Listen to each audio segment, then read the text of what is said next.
पितृपक्षाच्या प्रत्येक रात्री या 3 वेळी पितर आपल्या घरी नक्की येतात। मित्रांनो, लक्ष देऊन ऐका, प्रत्येक रात्रीचा अंधार हा फक्त अंधार नसतो, त्यात अदृश्य लोकांची हालचालही दडलेली असते। जेव्हा पितृपक्ष येतो तेव्हा रात्रीचे हे क्षण आणखीन गूढ आणि रहस्यमय बनतात। आपले पूर्वज, ज्यांनी कधी काळी या पृथ्वीवर श्वास घेतला, ज्यांनी आपल्यासाठी तप केलं, ज्यांनी कुटुंब आणि वंशाची पायाभरणी केली, ते कोणत्या ना कोणत्या अदृश्य मार्गाने आपल्याकडे परत येतात। असं म्हटलं जातं की पितृपक्षात रात्रीच्या 3 विशेष वेळा अशा असतात जेव्हा आकाश आणि पृथ्वी यांच्यातील द्वार उघडतं। या घडाईच्या वेळी आपले पितर आपल्या वंशजांकडे पाहण्यासाठी येतात, हे पाहण्यासाठी की त्यांच्या संतती त्यांचं स्मरण करतात की नाही, त्यांच्यासाठी दिवा लावला आहे की नाही, त्यांच्या नावाने जल, अन्न आणि श्रद्धा अर्पण केली जाते की नाही। कल्पना करा, संपूर्ण घर शांत आहे, चहूकडे रात्रीच्या गडद सन्नाट्याने पसरलेला आहे, पण त्याच वेळी अंगणात पेटणाऱ्या दिव्याची ज्योत हसते, जणू काही अदृश्य उपस्थितीचा स्पर्श जाणवत आहे। हे तेच क्षण असतात जेव्हा आपले पितर जवळ येऊन बसतात। ते ना शब्दात बोलतात, ना डोळ्यानं दिसतात, पण त्यांचा आत्मा आपल्या घरात, आपल्या दारात आणि आपल्या अंगणात येऊन थांबतात। ते त्या 3 वेळी नक्की येतात, कारण शास्त्रात स्पष्ट सांगितलं आहे की पितृपक्षाशिवाय जीवनाचं चक्र अपूर्ण आहे। म्हणूनच या रात्रींच्या त्या 3 वेळा जाणून घेणं ही फक्त माहिती नाही तर धर्म आहे। कारण जेव्हा आपण हे समजतो की आपले पितर कधी येतात, तेव्हाच आपण त्यांचे योग्य पद्धतीने स्मरण करू शकतो, त्यांचा आदर करू शकतो आणि त्यांचा आशीर्वाद मिळवू शकतो।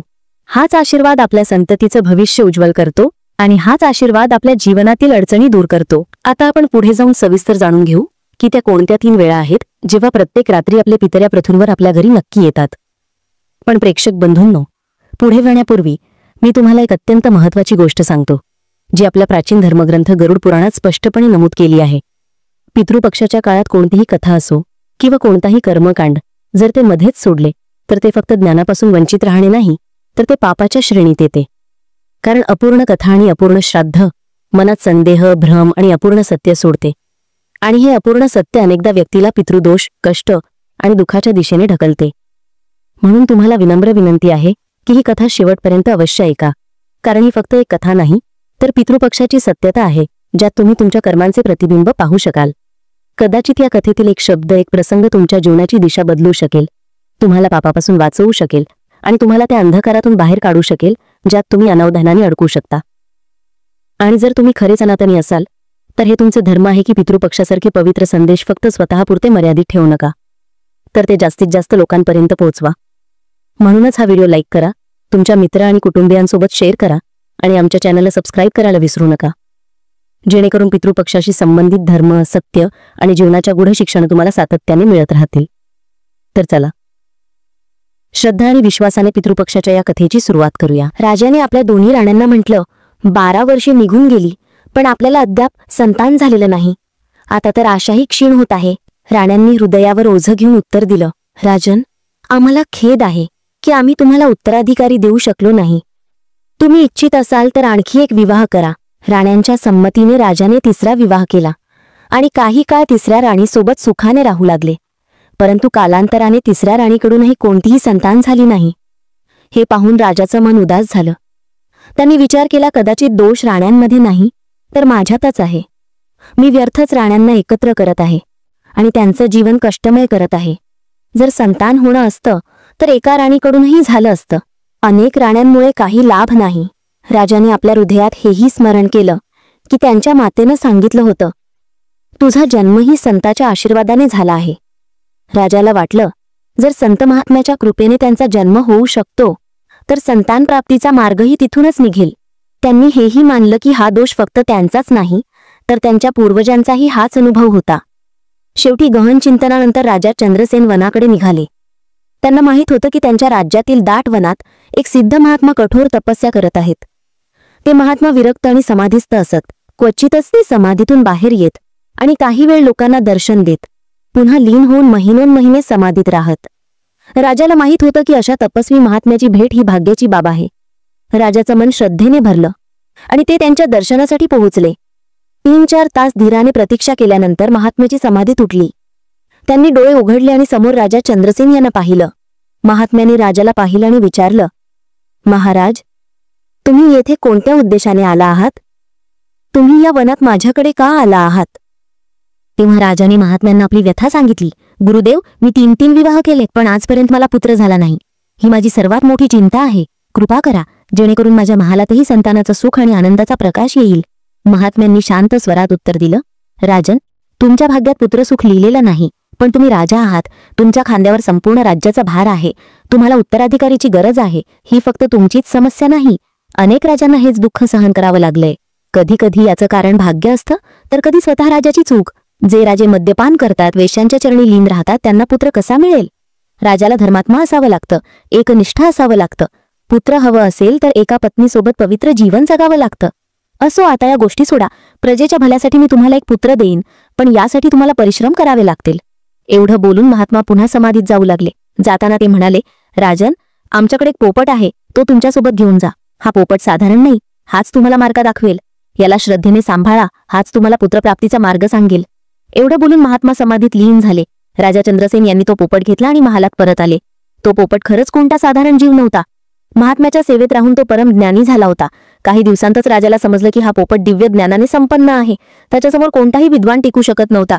राजाने हळूहळू त्या पोपटाकडून सल्ला घ्यायला सुरुवात केली. दरबारात जेव्हा जेव्हा कोणतीही कठीण समस्या येई, ज्यामुळे राजाचं मन गोंधळून जाई, तेव्हा तो आधी पोपटाशी सल्लामसलत करे आणि मग निर्णय जाहीर करी.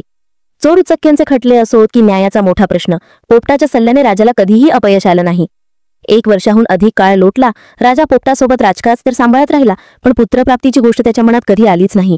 राजाने विचारलंही नाही आणि पोपटानेही स्वतःहून काही बोललं नाही. एके दिवशी मोठ्या राणीने राजाला आठवण करून दिली, राजन, तुम्ही हा पोपट विशेष कारणासाठी आणला होतात, राजकुमाराच्या प्राप्तीसाठी. आता वेळ आली आहे की तुम्ही त्याच्याकडे उपाय विचारावा. राजाला स्मरण झालं आणि त्याने पोपटाला म्हटलं, पोपटा, मी तुला विशेष उद्देशाने आणलं होतं. माझ्या 3 राण्या आहेत, पण मला पुत्र नाही. आता तरी काही मार्ग सांग.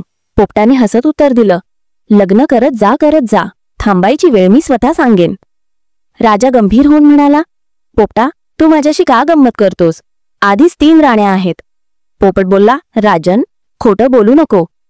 तुझ्या फक्त 3च राण्या नाहीत, तर तुझ्या 3 दास्याही राण्या आहेत.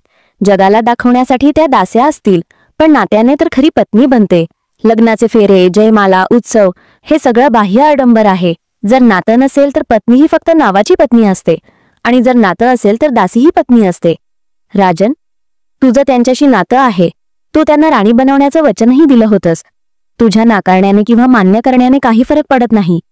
तुझ्या राण्यांची एकूण संख्या 6 आहे, आणि आता तुला आणखी एक विवाह करावा लागेल. 7व्या राणीच्या गर्भातूनच तुझ्या वंशाचा राजकुमार जन्मेल. राजा चंद्रसेन हे ऐकून स्तब्ध झाला. त्याला समजलं की महात्म्याचं बोलणं खरं होतं. महात्म्याने आधीच सांगितलं होतं की पोपटच तुझ्या मार्गदर्शन करेल. राजाने पोपटाचं म्हणणं मानलं. त्याने आपल्या 3 आवडत्या दास्यांना राणीचा दर्जा दिला. राजाच्या मनात कोणतीही हरकत नव्हती, कारण त्याला समजलं होतं की 6 राण्यांपासून संतान सुख मिळणार नाही. मग राजाने शेजारच्या एका राजकुमारीशी 7वा विवाह केला. पण ईश्वराची लीला अप्रतिम आहे. विवाहानंतर 1 वर्षाने आश्चर्यकारकपणे पहिल्या राणीने पुत्राला जन्म दिला. राजा चकित होऊन पोपटाला म्हणाला, हे काय झालं? मी तर 7व्या राणीकडून संतानाची अपेक्षा केली होती, पण पुत्र तर पहिल्या राणीपासून जन्मला. पोपटाने शांतपणे उत्तर दिलं, महाराज, मी तुम्हाला कधीच फसवलं नाही. मी फक्त एवढंच सांगितलं होतं की संतान 7व्या राणीपासूनच होईल. ही गणना प्रभूंची आहे. ते ज्याला हवं त्या 7व्या बनवू शकतात. तुम्हाला याचं काय घ्यायचं की कोणत्या राणीने जन्म दिला?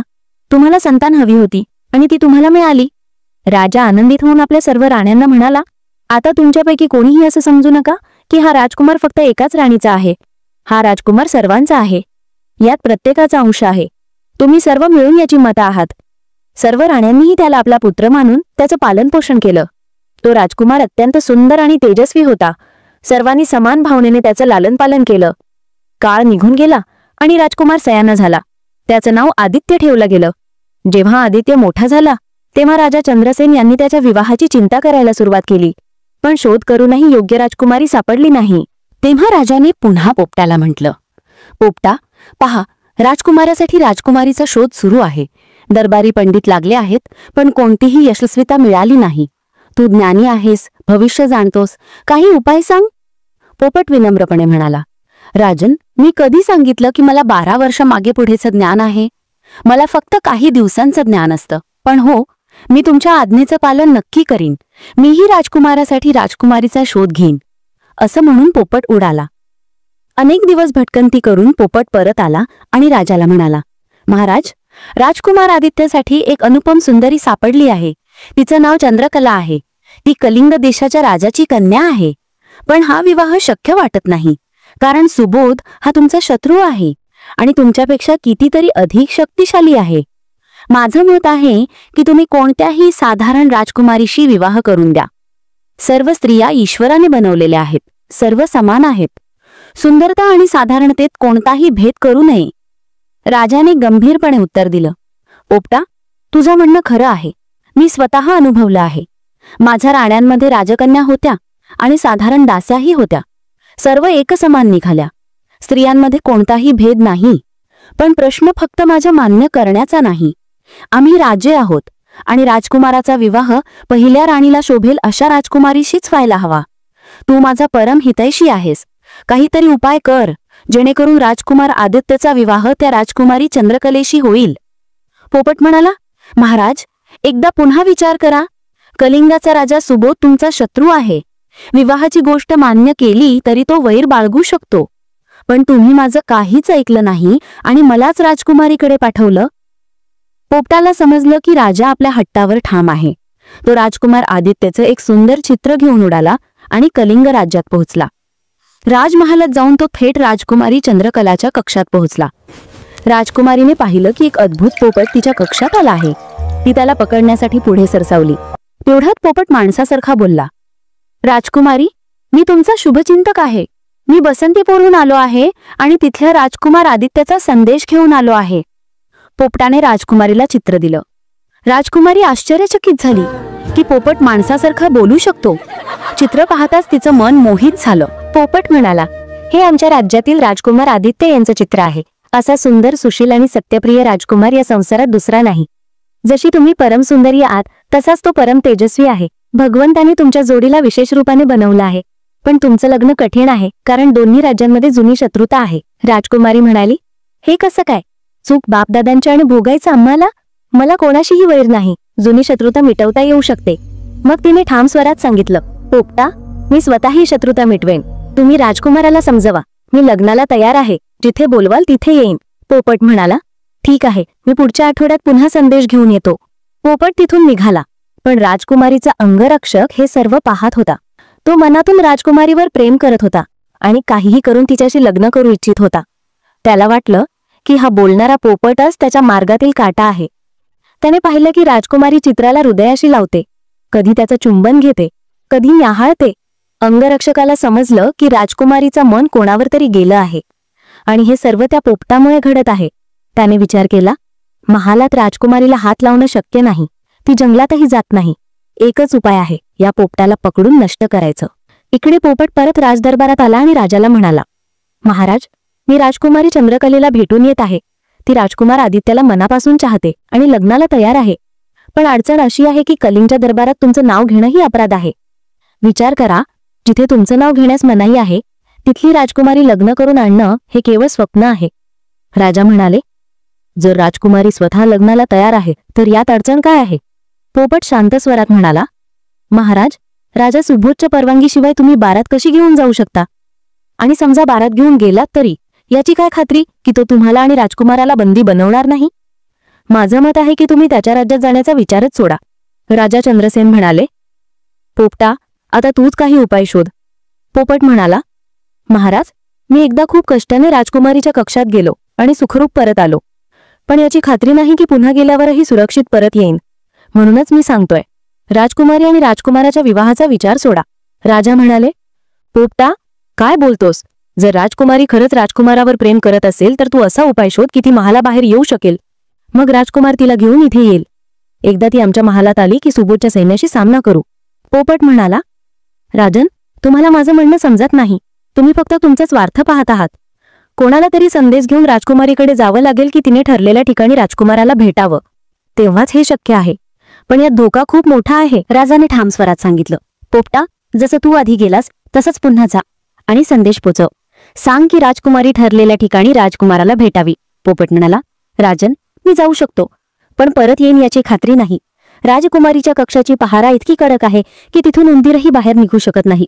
राजा म्हणाले, मग कसली काळजी?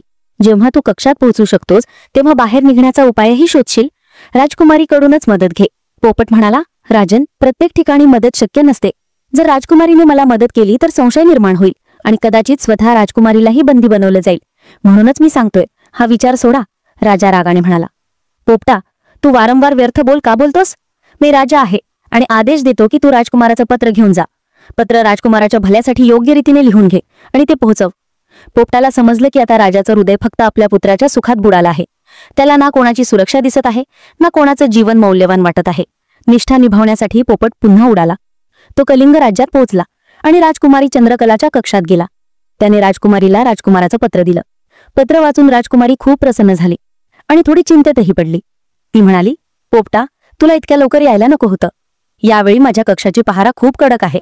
जर कोणी तुला पकडलं तर मीही तुझी रक्षा करू शकणार नाही. पोपट म्हणाला, राजकुमारी, जर खरंच माझ्यावर कोणतं संकट आलं तरी तुम्ही माझी मदत करू नका, कारण तुम्ही मदत केलीत तर तुम्ही स्वतः अडकाल. दोघे खोलीत हळूहळू बोलत होते, पण बाहेर तो अंगरक्षक, जो मनातून राजकुमारीवर प्रेम करत होता, तिच्या हालचालींवर सतत नजर ठेवून होता. राजकुमारीला याची काहीच कल्पना नव्हती की तिचा अंगरक्षक तिच्यावर नजर ठेवतो आहे. अनेक दिवसांपासून ती आपल्या कक्षातून बाहेर पडली नव्हती, त्यामुळे तिला अंगरक्षकाची गरजही नव्हती. पण अंगरक्षकाच्या मनात दुष्ट विचार येत होते. तो फक्त संधीच्या शोधात होता की कधीतरी राजकुमारी जंगलात शिकारीला जाईल आणि तो आपली नीच इच्छा पूर्ण करेल. त्याला यानंतर फाशी मिळाली तरी काही हरकत नव्हती. मूर्ख अंगरक्षकाला हे समजलं नाही की जसं बेडूक कितीही उडी मारला तरी तो विहिरीतून बाहेर पडू शकत नाही. काहीच दिवसात पोपट पुन्हा राजकुमारीकडे आला. जेव्हा अंगरक्षकाने पाहिलं की हा पोपट पुन्हा राजकुमारीच्या कक्षात पोहोचला आहे, तेव्हा त्याने तलवार काढली. इकडे पोपट राजकुमारीकडून निरोप घेऊन उडणार होता, तेवढ्यात खिडकीतून बाहेर निघताना अंगरक्षकाने अचानक वार केला. पोपट राजकुमारीच्या डोळ्यांसमोर तडफडत प्राण सोडला. हे दृश्य पाहून राजकुमारीचं हृदय रागाने भरलं. तिला वाटलं आता याच क्षणी या दुष्टाचा वध करावा. पण तिला पोपटाचं बोलणं आठवलं. जर मी संकटात आलो तर गप्प राहा. राजकुमारीने राग गिळला, पण तिच्या हृदयात सुडाची ज्वाला धगधगू लागली. तिला समजलं की हा अंगरक्षक तिच्यावर वाईट नजर ठेवतो. बरं झालं की ती त्याच्यासोबत कधी बाहेर गेली नाही. राजकुमारी इतकी दुःखी झाली की तिने त्या रात्री जेवणही केलं नाही. ती बिछाण्यावर झोपली, पण तिच्या डोळक्यात झोप नव्हती. इकडे अंगरक्षक आपल्या वासनांवर नियंत्रण ठेवू शकला नाही. तो वारंवार खिडकीतून डोकावून राजकुमारीकडे पाहत होता. त्याला वाटलं की राजकुमारी जागी आहे आणि करवड बदलत आहे. त्याने मनात विचार केला की तिला पुरुषाच्या कमतरतेची जाणीव होत आहे. जर मी तिच्या जवळ जाऊन तिच्या बिछाण्यावर झोपलो तर ती माझा विरोध करू शकणार नाही. सकाळी लज्जेमुळे ती काही बोलणारही नाही. असा विचार करून तो हळूहळू राजकुमारीच्या कक्षात शिरला. त्याला काय माहीत की राजकुमारी आधीच सावध बसली आहे. तो बिछाण्याजवळ पोहोचताच राजकुमारीने पूर्ण ताकदीने तलवारीचा वार केला.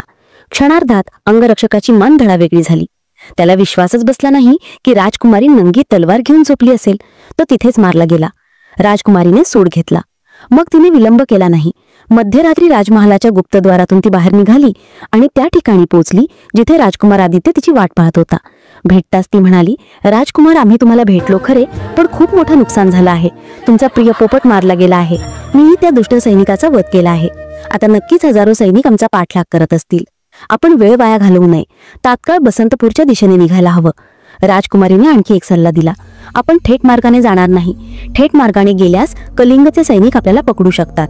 आपण अनोळखी आणि कठीण मार्गांनी लपत छपत नगरात परतू.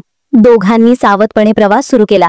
त्यांना भीती होती की राजकुमारीचा पिता राजा सुयोधन आपली सेना त्यांच्या मागे पाठवेल, म्हणून ते जंगलातील अरुंद आणि कठीण मार्गांवरून परतत होते. प्रवास कठीण होता. अजून अर्धाच रस्ता पार झाला होता की गडद रात्री झाली. पुढे जाणं शक्य नव्हतं. तेवढ्यात त्याने एक झोपडी दिसली ज्यात एक दिवा जळत होता. राजकुमार म्हणाला, पहा, जंगलात कोणीतरी राहतंय. कदाचित आपल्याला आज रात्री इथे आश्रय मिळेल. दोघंही झोपडीजवळ पोहोचले. तिथे एक अतिशय सुंदर युवती आणि तिची वृद्ध माता राहत होती. राजकुमारीला पाहून मनात संशय आला. ती म्हणाली, मला इथे काहीतरी बरोबर वाटत नाही. आपण दुसरी जागा शोधलेली बरी. पण राजकुमार म्हणाला, आता आपल्याला दुसरी जागा मिळणार नाही. रात्र इथेच काढावी लागेल. चला, यांच्याकडे आश्रय मागू. दोघंही वृद्धेकडे गेले आणि रात्रभर थांबण्याची विनंती केली. वृद्धा काही बोलणार त्याआधीच युवती म्हणाली, हो हो, तुम्हाला नक्कीच राहण्याची जागा मिळेल. कोणताही पाहुणा आमच्याकडे येऊन आश्रय मागेल आणि आम्ही त्याला नाकारू असं कधीच होणार नाही. आम्ही तुमच्या जेवणापिण्याची आणि झोपण्याची व्यवस्था करतो. पण ही दोघी मातापुत्री साधारण नव्हत्या. त्या जादूगारणी होत्या. युवतीचा स्वभाव व्यभिचारी होता. ती ज्याला पाहायची त्याला मिळवण्याची लालसा करायची. यावेळी तिची नजर राजकुमारावर स्थिरावली. थकलेल्या राजकुमार आणि राजकुमारीला एक खोली देण्यात आली जिथे फक्त एक खाट होती. दोघंही थकल्यामुळे खाटेवर पडताच गाढ झोपेत गेले. इकडे युवतीने आपल्या मातेला सांगितलं, आई, हा राजकुमार मला खूप आवडला आहे. आज मला याला माझ्यासोबत हवा आहे. वृद्धा, जी स्वतः अधर्मात बुडालेली होती, ती लगेच तयार झाली. युवतीने छलाने आधी राजकुमाराला ससा बनवलं आणि आपल्या खोलीत नेलं. मग तिने त्याला पुन्हा माणसाचं रूप दिलं. राजकुमार घाबरून म्हणाला, हे काय करत आहेस? तू माझ्यासोबत असं करणं चुकीचं आहे. मी आधीच विवाहित आहे. दुसऱ्या स्त्रीचा साथ घेणं माझ्यासाठी पाप आहे. युवती रागाने म्हणाली, जेवढं सांगितलं तेवढंच कर. जास्त विरोध केलास तर पोपट बनवून झुल्यात टांगून ठेवेन. राजकुमारीसाठी तडफडत राहशील. जर आज माझा ऐकलंस तर उद्या मी तुला मुक्त करेन. बिचाऱ्या राजकुमाराकडे आता काहीच पर्याय नव्हता. विवश होऊन त्याने तिचं म्हणणं मानलं. पण ती पापी युवती आपल्या वचनावर ठाम राहिली नाही. रात्र सरताच तिने राजकुमाराला पुन्हा ससा बनवलं. राजकुमार गयावया करत म्हणत राहिला, तू म्हणाली होतीस की तू मला मुक्त करशील, पण तू आपलं वचन मोडलंस जादूगारणी. मुलगी हसत म्हणाली, आता तू आयुष्यभर कधीच मुक्त होऊ शकणार नाहीस. इकडे सकाळ झाली तेव्हा राजकुमारी उठली. तिने पाहिलं की तिच्यासोबत राजकुमार नाही. तिने तात्काळ त्या मायलेकींना विचारलं, राजकुमार कुठे गेले? ते माझ्यासोबतच होते. दोघींनी कपटाने उत्तर दिलं, अरे तू स्वतः त्यांना मिठीत घेऊन झोपली होतीस. आता तुझ्याकडेच विचारायला हवं की राजकुमार कुठे गेले. आणि एक गोष्ट, आम्ही आता तुला यापुढे आश्रय देणार नाही. जितक्या लवकर शक्य असेल तितक्या लवकर इथून निघून जा. राजकुमारीने ठाम स्वरात सांगितलं, जोपर्यंत राजकुमार परत येत नाही तोपर्यंत मी इथून जाणार नाही. तेव्हा बुढी म्हणाली, अरे वेडी, जे झोपेत सोडून पळून जातात ते परत येत नाहीत. राजकुमार तुला सोडून पळून गेला आहे. आता परत जा. राजकुमारीला त्यांच्या बोलण्यावर विश्वास बसला नाही. पण हेही खरं होतं की राजकुमार तिथे उपस्थित नव्हता. माय मारी, तिला मानावं लागलं की राजकुमार कुठेतरी गेले आहेत. आता ती काय करणार? राजकुमारीने ठरवलं की ती स्वतः शोध घेईल. स्त्री रूपात जंगलात फिरणं धोक्याचं होतं. तिने तात्काळ आपल्या पिशवीतून राजकुमाराचे कपडे काढले आणि घातले. कमरेला तलवार आधीपासूनच बांधलेली होती. आता ती एक सजलेला राजकुमार दिसू लागली. राजकुमाराच्या शोधात ती जंगलात खूप दूर निघून गेली. इकडे त्याच जंगलात पंतनगरचे राजा विशाल शिकारीसाठी आले होते. राजा हरिणाचा शोध घेत होते, पण दाट झुडपात लपलेला सिंह अचानक त्यांच्यावर तुटून पडला. सिंहाच्या हल्ल्यानं राजाची तलवार खाली पडली. ते सिंहाच्या जबड्यात अडकणारच होते तेवढ्यात राजकुमारीने ही दृश्य पाहिलं. ती धावत पोहोचली आणि आपल्या धैर्याने सिंहाचा वध केला. राजाचं प्राण रक्षण झालं. राजा विशाल थक्क झाले. त्यांना वाटलं की हा कोणता तरी राजकुमार आहे. ते म्हणाले, बेटा, आज तू माझं प्राणरक्षण केलंस. मी तुझ्या उपकारांची परतफेड कशी करू हे मला माहीत नाही. माझा कोणताही उत्तराधिकारी नाही. जर तू स्वीकारशील तर आजपासून मी तुला माझा उत्तराधिकारी जाहीर करतो. राजाला माहीत नव्हतं की त्यांच्यासमोर राजकुमारी आहे, राजकुमार नाही. राजकुमारीनं मनात विचार केला, बरं झालं की हा राजा मला राजकुमार समजतो आहे. जर मी याच्यासोबत गेले तर मला सुरक्षाही मिळेल आणि राजकुमाराचा शोधही घेता येईल. मला तर हे नक्की जाणून घ्यायचं आहे की आदित्यने मला झोपेत का सोडलं? तो कुठे संकटात तर नाही ना? तिला राजाचा प्रस्ताव स्वीकारला. राजा विशाल आपल्या महालात पोहोचले आणि राजकुमारीला राजकुमार म्हणून जाहीर केलं. आता ती पंतनगर राज्यात राहू लागली. पण तिच्या मनात बेचैनी कायम होती. राजकुमाराचा शोध घेण्याचा विचार प्रत्येक क्षणी तिच्या हृदयाला हादरवत होता. प्रेम कमी होण्याऐवजी अधिक गहिरं होत गेलं. रात्री झोप येत नसे आणि दिवसा शिकारीच्या बहाण्याने ती अनेकदा त्या ठिकाणी जायची जिथे ती माय लेकी राहत होत्या. तिला संशय होता की तिथेच काहीतरी रहस्य लपलं आहे, पण कोणताही ठोस पुरावा तिच्या हाती लागला नाही. इकडे राजा विशालांचे गुरु होते. ते वर्षातून एकदा दरबारात येत आणि जंगलात तपस्या करत. राजा त्यांचा विशेष सत्कार करायचा. पण यावेळी राजाला आपला मित्र सुबोध याच्याकडे कलिंगला जायचं होतं. जाताना त्याने राजकुमारीला, जी सर्वांना राजकुमार म्हणून दिसत होती, सांगितलं, गुरुदेव कधीही येऊ शकतात. त्यांच्या स्वागतात कोणतीही कमतरता ठेवू नकोस. एवढं बोलून राजा कलिंगला निघून गेला. राजा गेल्याच्या दुसऱ्याच दिवशी गुरुदेव दरबारात आले. जेव्हा त्यांना कळलं की राजा स्वतः उपस्थित नाही तेव्हा ते थोडे निराश झाले. त्यांनी विचार केला, राजाला तर माहीत होतं की मी दरवर्षी याच वेळी येतो, मग ते का गेले?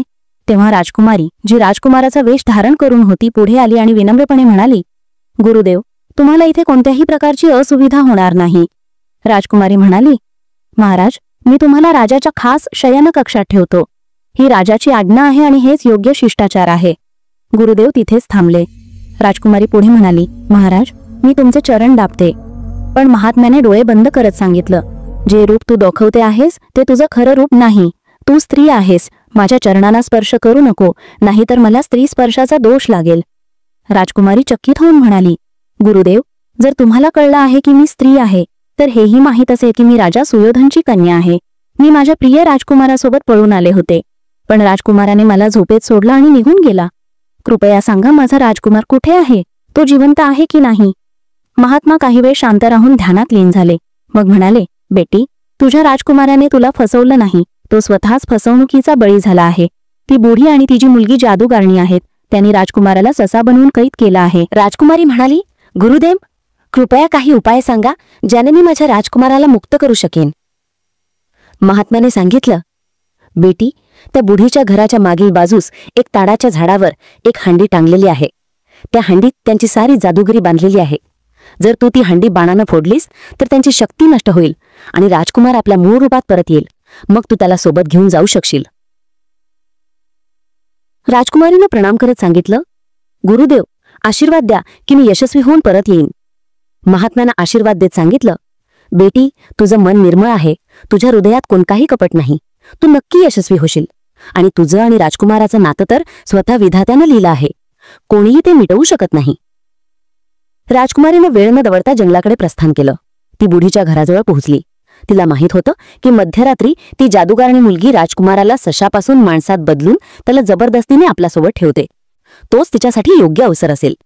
ती मागच्या बाजूस लपून प्रतीक्षा करू लागली. मध्यरात्री झाल्यावर तिनं स्पष्ट ऐकले.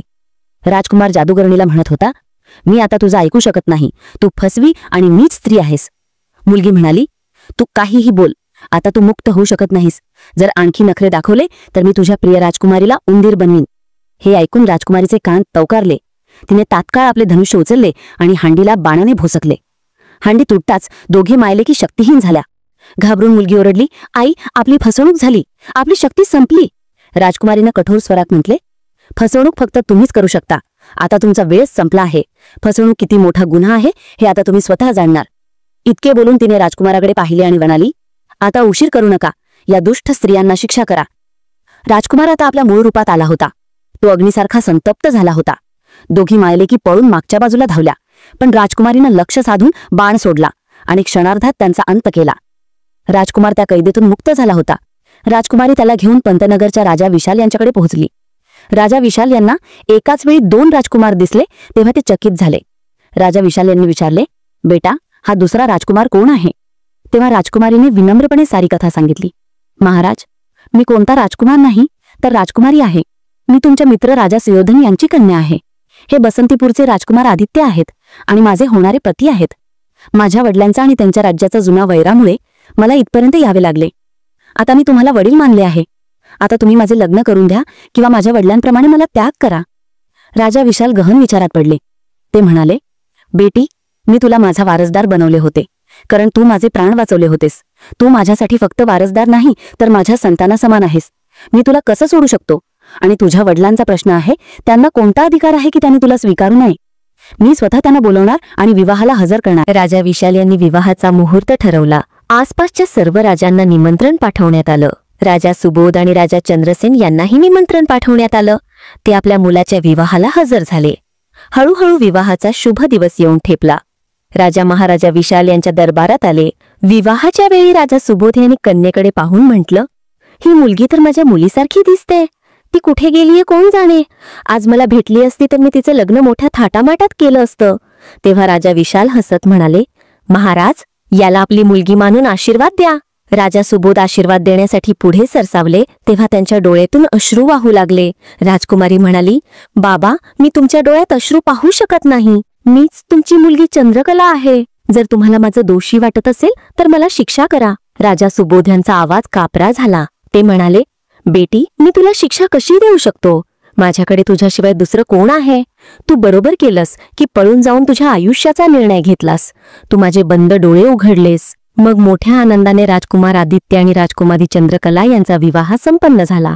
विवाहानंतर राजकुमार आपल्या नगराला परत निघाले. त्यांचे वडील स्वतः त्यांना घ्यायला आले होते. तिथे राजकुमारीचे वडील म्हणाले, माझ्याकडे दुसरी कोणतीही संतान नाही. आता हे राज्यही मी आदित्यला सोपवतो. बेटा, तुम्ही दोघांनी शतकानुशतकांची वैर मिटवली. अशा प्रकारे राजकुमार आणि राजकुमारीला एक नव्हे तर 3 राज्यांचा कार्यभार मिळाला.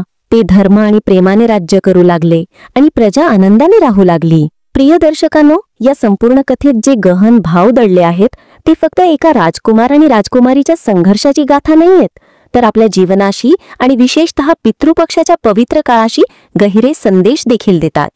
पितृपक्ष हा तो काळ आहे जेव्हा आपण आपल्या पूर्वजांना स्मरतो, त्यांच्याप्रती श्रद्धा अर्पण करतो आणि त्यांनी दिलेल्या शिकवणी स्वीकारण्याचा संकल्प घेतो, जे आपल्याला योग्य मार्ग दाखवतात. पहिली शिकवण आपल्याला मिळते ती म्हणजे छळ आणि कपट कधीही टिकत नाही.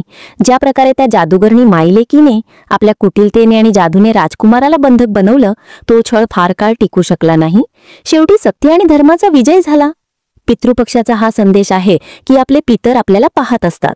जर आपण छळ, पाप किंवा कपटाचा मार्ग स्वीकारला तर त्याचा नाश निश्चित आहे. पितरांना प्रसन्न करण्याचा खरा उपाय म्हणजे आपण धर्माच्या मार्गावर चालावं, सत्याचा साथ द्यावी आणि कपटापासून दूर राहावं.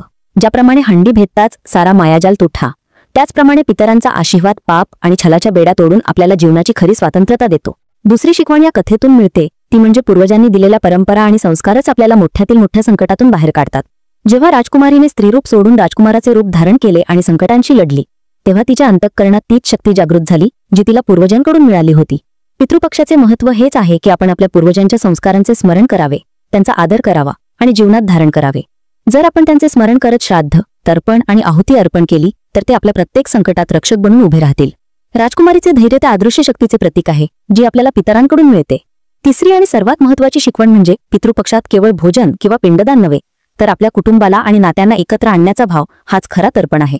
ज्याप्रमाणे राजकुमारी आणि राजकुमाराच्या मिलिताने 3-3 राज्यांचे वैर संपले, त्याचप्रमाणे पितृपक्ष आपल्याला शिकवतो की पूर्वजांची आत्मा तेव्हाच तृप्त होते जेव्हा आपण आपल्या जीवनातील वैर आणि कलह मिटवून एकता आणि प्रेमाचा मार्ग स्वीकारतो. जर आपण आपल्या पितरांचे स्मरण करत कुटुंबात प्रेम, मोठ्यांचा आदर आणि लहान मोठ्यांमध्ये सौहार्द राखला तर हाच सर्वात मोठा श्राद्ध होईल. कारण पितरांना हेच हवे असते की त्यांची संतान परस्परांशी प्रेमाने राहावी, एकमेकांचा आधार बनावी आणि कोणालाही एकटे सोडू नये. म्हणून प्रिय दर्शकांनो, ही कथा केवळ मनोरंजन नाही तर आपल्यासाठी एक आरसा आहे. पितृपक्षाचा हा पवित्र काळ आपल्याला हेच सांगतो की धर्म आणि सत्य हीच सर्वात मोठी ताकद आहे. पूर्वजांचे संस्कार हीच सर्वात मोठी धरोहर आहे आणि नात्यांची एकता हाच सर्वात मोठा तर्पण आहे. जर आपण या 3 गोष्टी आपल्या जीवनात उतरवल्या तर आपले पितर प्रसन्न होतील आणि आपल्यावर त्यांचा आशीर्वाद कायम ठेवतील. दर्शक बंधूंनो, कथेचा खरा रस्ता आता पुढे दडला आहे. हे तर फक्त प्रारंभ होता, कारण आता आपण त्या प्राचीन रहस्यमयी प्रसंगांच्या दिशेने जात आहोत ज्यांना पितृपक्षाच्या पौराणिक कथा म्हटलं गेलं आहे. शास्त्रात स्पष्ट लिहिलं आहे की जो कोणी या कथा श्रद्धेने आणि एकाग्रतेने ऐकतो त्याचे पितर केवळ प्रसन्नच होत नाहीत, तर आयुष्यभर त्याचे रक्षणही करतात. विचार करा, ज्या पूर्वजांनी तुम्हाला ही जीवन दिलं ते स्वतः तुमच्या घरी येऊन आशीर्वाद देतात. यापेक्षा मोठं पुण्य कोणतं असू शकतं? तर चला पुढच्या कथांचे दरवाजे उघडूया, कारण या कथांमध्ये असा सत्य दडला आहे जो तुमचं जीवन बदलू शकतो, तुमच्या पितरांना संतुष्ट करू शकतो आणि तुमच्या वंशाला समृद्धीने भरू शकतो. दर्शक बंधूंनो, पितृपक्षाच्या पहिल्या कथेचा संबंध एका अत्यंत अद्भुत आणि प्रेरणादायी प्रसंगाशी आहे जो आपल्याला हे समजावतो की पूर्वजांचं स्मरण आणि त्यांचं तर्पण का आवश्यक आहे. दर्शक बंधूंनो, असं म्हणतात की जेव्हा पितृपक्षाचा काळ येतो तेव्हा स्वर्गाचे दरवाजे उघडतात आणि आपले पितर ज्यांनी आपल्याला या संसारात आणलं ते आपल्या संतानांकडे मोठ्या आशेने पाहतात की आपली मुलं आपल्याला स्मरतील, आपल्याला अन्न आणि जल अर्पण करतील आणि आपल्याला आपल्या हृदयात स्थान देतील. पण जो या काळात आपल्या पितरांचं स्मरण करत नाही त्याला पितृदोषाचा सामना करावा लागतो. महाभारत आणि पुराणांमध्ये एक अद्भुत कथा येते. ही कथा आहे महान दानी कर्णाची. कर्णाला तुम्ही सर्वजण ओळखता. तो महाभारताचा वीर योद्धा होता, दानवीर म्हणून ओळखला जायचा. आयुष्यभर त्याने कोणालाही रिकाम्या हाताने परत पाठवले नाही. ज्याने जे मागितले ते त्याने दिले, मग ते त्याचे कवच कुंडल असो व त्याचे जीवन. पण दर्शक बंधूंनो, हाच कर्ण जेव्हा महाभारताच्या युद्धानंतर स्वर्गलोकात पोहोचला तेव्हा तिथे एक आश्चर्यकारक घटना घडली. स्वर्गात कर्णाला जो भोजन मिळाला तो सोन्या रत्नांचा होता. थळ्यांमध्ये अन्नाऐवजी सोने, चांदी आणि हिरे माणके वाढले होते. कर्ण चकित झाला. त्याने देवतांना विचारले, हे कसले भोजन आहे? मनुष्याला तर अन्न हवे, पाणी हवे, पण मला सोने आणि चांदी वाढली जात आहे. तेव्हा देवतांनी उत्तर दिले, हे कर्णा, आयुष्यभर तू खूप दान केले, कोणालाही रिकाम्या हाताने परत पाठवले नाहीस, पण तू आपल्या पितरांना अन्न आणि जलाचा तर्पण केला नाहीस. तू दानात सर्व काही दिले, पण पितरांना जल आणि भोजन दिले नाहीस. याच कारणाने आज तुला स्वर्गात अन्नाऐवजी सोने आणि चांदी मिळत आहे. हे ऐकून कर्ण खूप दुःखी झाला. त्याने विनंती केली, हे देवतांनो, मला एकदा पृथ्वीवर जाण्याची संधी द्या. मी माझ्या पितरांसाठी अन्न आणि जलाचा तर्पण करू इच्छितो. मला त्यांच्या आत्म्याला संतुष्ट करायचे आहे.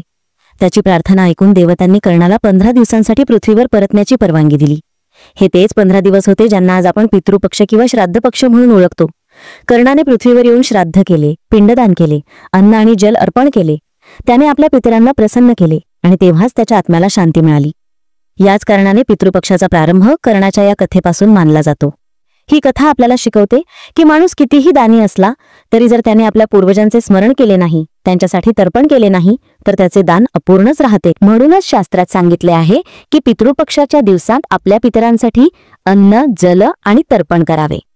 श्राद्धाशिवाय जीवन अपूर्ण आहे, कारण पितरांच्या आत्म्याच्या शांतीशिवाय वंशजाचे जीवनही अडथळ्याने भरलेले असते. जेव्हा कर्णासारख्या महान दानीलाही पितरांचे श्राद्ध न केल्यामुळे सोने आणि चांदी खाण्यास भाग पडले, तर विचार करा, आपण सामान्य माणसे जर पितरांचे स्मरण केले नाही तर आपल्याला किती अडचणींना सामोरे जावे लागेल. याच कारणाने ऋषीमुनींनी पितृपक्षाच्या 16 दिवसांना विशेष महत्त्व दिले आहे. या दिवसांत केलेले श्राद्ध थेट पितरांपर्यंत पोहोचते आणि त्यांच्या आशीर्वादाने घरात सुख, समृद्धी आणि शांती येते. ही कथा केवळ एक घटना नाही, तर एक गहरी शिकवण आहे की दान केवळ समाजासाठी नसते. सर्वप्रथम दान आपल्या पितरांसाठी असते, कारण त्यांच्यामुळेच आपले अस्तित्व आहे. जर आपण त्यांना विसरलो तर आपण सर्व काही गमावले. दर्शक बंधूंनो, कर्णाची ही कथा ऐकताच हृदयात एक भावना जागृत होते की आपण आपल्या पितरांप्रती कृतज्ञ असले पाहिजे. जेव्हा जेव्हा पितृपक्ष येईल तेव्हा आपण मनापासून त्यांचे स्मरण करायला हवे. दिवा लावून, अन्न आणि जल अर्पण करून, दान करून आपण त्यांच्या आत्म्याला तृप्त करायला हवे. तेव्हाच आपल्या जीवनात खरी समृद्धी येईल.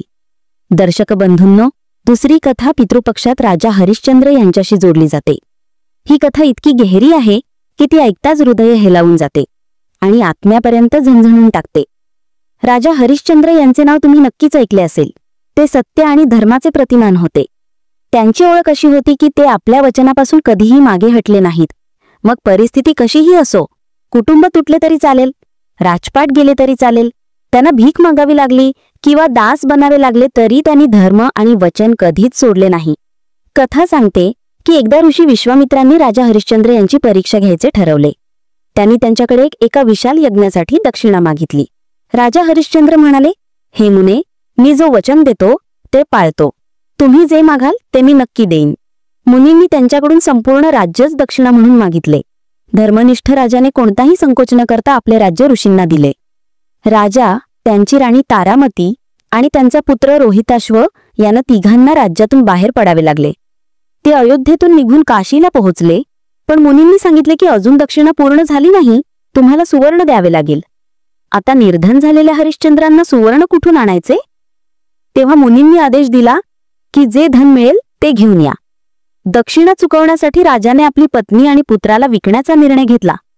कल्पना करा, एक राजा जो कधी असीम संपत्तीचा स्वामी होता, तो आज आपली पत्नी आणि संतान विकण्यास मजबूर आहे, केवळ यासाठी की त्याने वचन दिले होते आणि सत्याचे पालन करायचे होते. तारामती आणि रोहिताश्व यांना एका ब्राह्मणाने विकत घेतले. जेव्हा राजाने उरलेले धन जमवण्याचा प्रयत्न केला तेव्हा त्यालाही श्मशानाचा रक्षक म्हणून विकले गेले. आता राजा हरिश्चंद्र श्मशानात काम करू लागले. त्यांचे काम होते मृतदेह जाळण्याचे कर वसूल करणे. कालांतराने एके दिवशी त्यांची पत्नी तारामती आपल्या मृतपुत्राच्या देहासह श्मशानात पोहोचली. होय, त्यांचा पुत्र सर्पदंशाने मरण पावला होता. आता त्या दृश्याची वेदना कल्पना करा. आई रडत रडत बिथरलेली आणि समोर तोच पिता उभा आहे जो आता श्मशानाचा दारोगा बनला आहे.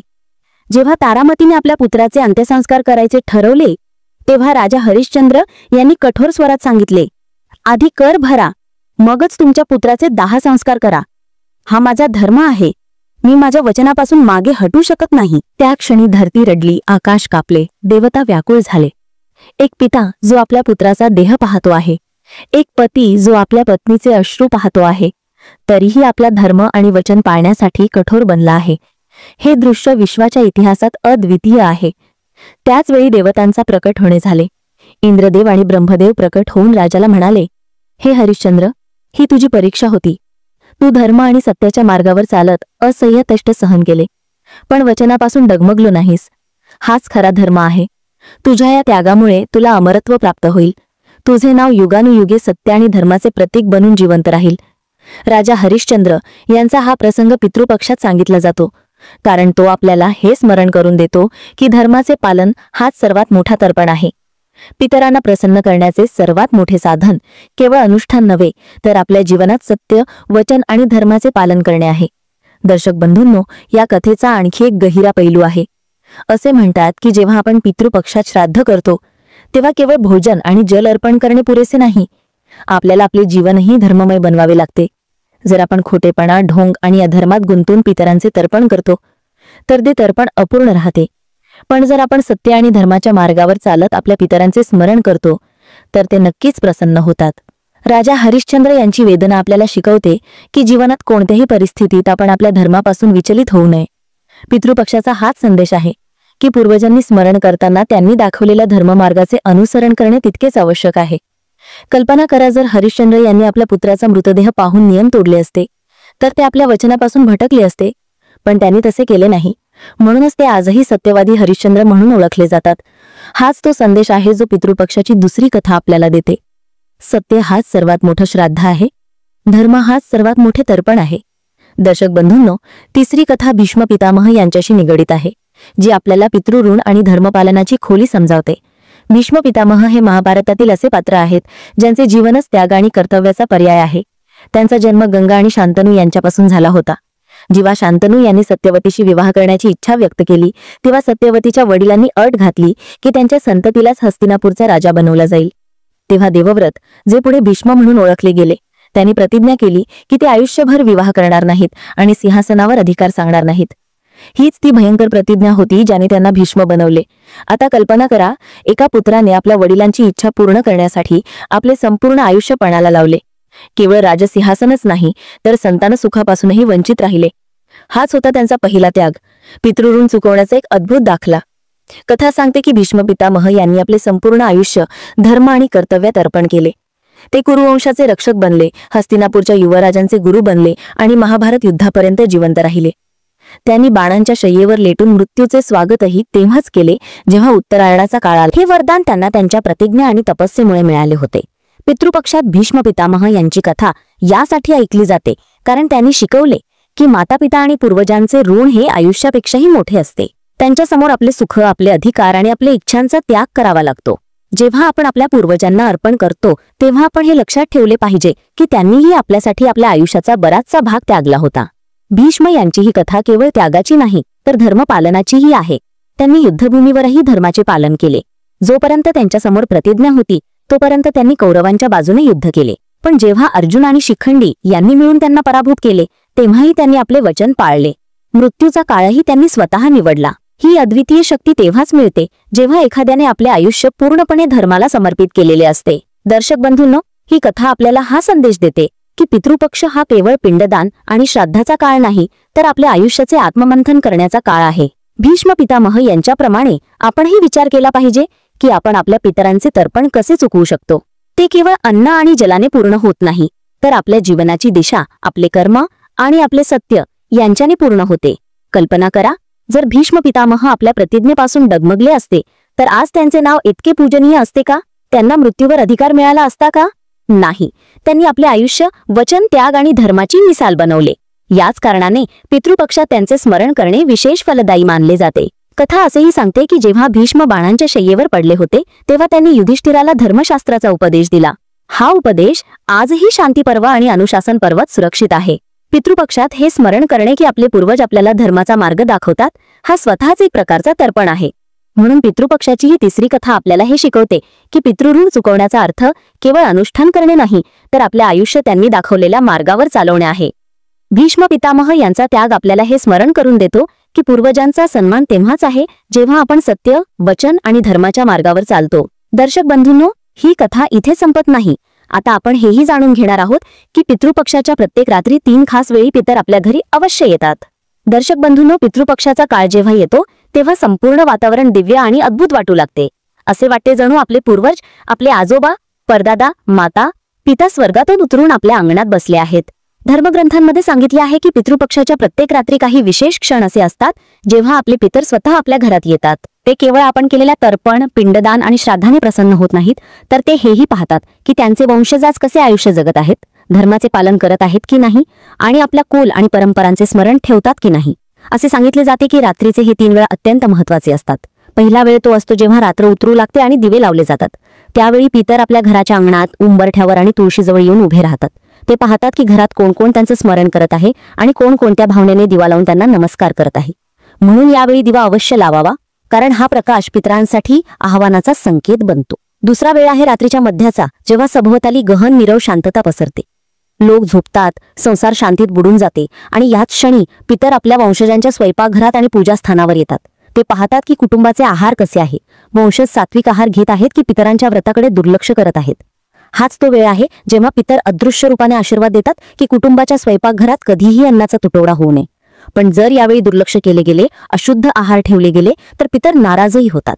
तिसरा आणि सर्वात गहन वेळ आहे पहाटेपूर्वीचा, ज्याला ब्रह्ममुहूर्त असंही म्हणतात. यावेळी पितर घराच्या उंबरठ्यावर उभे राहून हा आशीर्वाद देतात की येणारा दिवस शुभ असावा. ते पाहतात की कोण लवकर उठून त्यांचे स्मरण करत आहे, कोण पहाटेची पूजा करत आहे आणि कोण आपल्या पितरांना अंजली अर्पण करत आहे. जर यावेळी वंशज श्रद्धेने त्यांचे नाव स्मरतील, जल अर्पण करतील किंवा पवित्रतेने त्यांचे ध्यान करतील, तर पितर अत्यंत प्रसन्न होऊन संपूर्ण कुटुंबाला सुख, समृद्धी आणि आरोग्याचं वरदान देतात. धर्मशास्त्रांमध्ये सांगितले आहे की या तिन्ही वेळांवर पितरांचे आगमन निश्चित असते. ते न सांगता येतात, न बोलता निघून जातात. पण त्यांच्या जाण्यानंतर घरात एक वेगळी शांती आणि ऊर्जा अनुभवली जाते. याच कारणाने पितृपक्षाच्या या दिवसात दीपदान, जलदान, तर्पण आणि सात्विकतेची विशेष काळजी घ्यावी. कारण जेव्हा पितर प्रसन्न होतात तेव्हा त्यांचा आशीर्वाद येणाऱ्या पिढ्यांपर्यंत सुरक्षित करतो. दर्शक बंधूंनो, हे जाणून घेणे अत्यंत आवश्यक आहे की पितर केवळ भोजन किंवा जलासाठी येत नाहीत. ते आपल्या वंशजांचं वर्तन, त्यांचे संस्कार आणि त्यांची भक्ती पाहण्यासाठी येतात. जर घरात धर्माचा सन्मान होत असेल, माता पित्यांचा आदर होत असेल आणि सात्विकतेचे पालन होत असेल, तर पितर मनापासून प्रसन्न होऊन परततात. पण जर त्यांना उपेक्षा दिसली तर ते नाराज होऊन असा दोष देतात ज्याला पितृदोष म्हणतात. आणि हा दोष अनेक पिढ्यांपर्यंत कष्ट देतो. म्हणूनच पितृपक्षाच्या प्रत्येक रात्रीचे हे 3 वेळ दिवा लावून, जल अर्पण करून आणि मनात आपल्या पितरांचे स्मरण करून आपण आपल्या पूर्वजांचे स्वागत केले पाहिजे. असे केल्याने ते केवळ प्रसन्नच नाहीत होत, तर आपल्या जीवनातील दुःख आणि दारिद्र्यही दूर करतात. हेच आपल्या सनातन धर्माचे आदेश आहेत आणि हेच आपल्या पूर्वजांप्रती खरे कर्तव्य आहे. दर्शक बंधूंनो, म्हणूनच पितृपक्षाच्या प्रत्येक रात्रीचे हे 3 वेळ केवळ सामान्य क्षण नाहीत, तर आपल्या पूर्वजांचे घरात येण्याचे पवित्र अवसर आहेत. जर आपण या क्षणांना श्रद्धेने पाळले, दिवा लावला, जल अर्पण केले आणि मनापासून आपल्या पितरांचे स्मरण केले, तर ते आपल्याला आशीर्वाद देऊन परततात. त्यांचा आशीर्वाद आपले जीवन सुख, समृद्धी आणि शांतीने भरून टाकतो. तुम्हीही या पवित्र दिवसांत आपल्या पितरांचे स्मरण करा, त्यांचा आशीर्वाद घ्या आणि आपले जीवन धर्म आणि पुण्याने उजळून टाका.